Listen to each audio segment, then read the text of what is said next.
বউ যতই খারাপ হোক, এটা আমার বউ, তাই শাসন করতে হলে আমিই করব।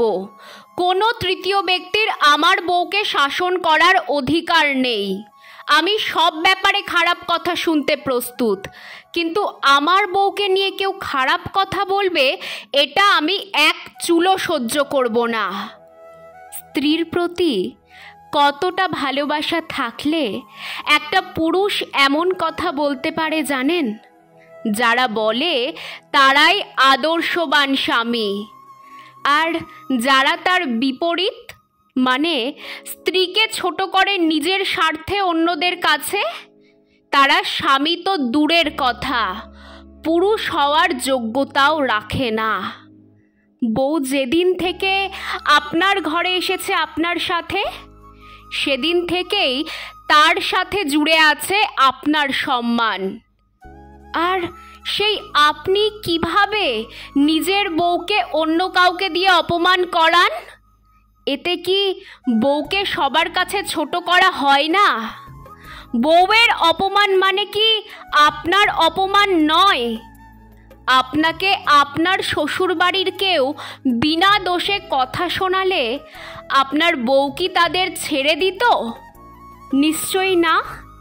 তাহলে আপনি কেন চুপ করে থেকে বউয়ের অপমান সহ্য করেন? আর এটা কতটা যুক্তিযুক্ত যে আপনার বিয়ে করা বউকে অন্য কেউ কথা শোনাবে?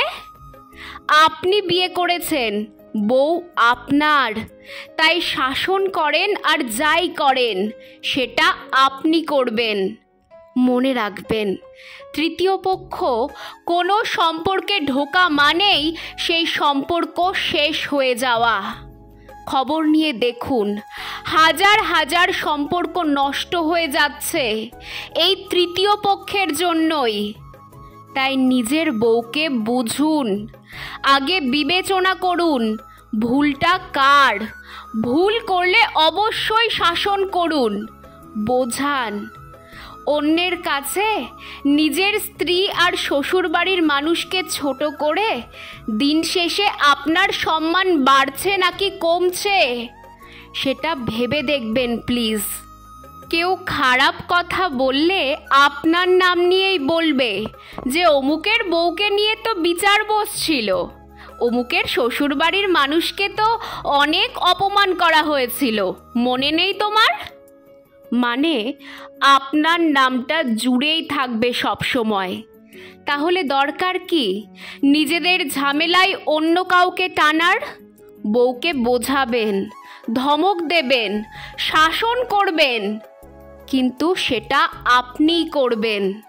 আমি বলছি না শাসন করবেন না, ভুল করলে অবশ্যই শাসন করবেন, কিন্তু সেটা শুধু আপনি।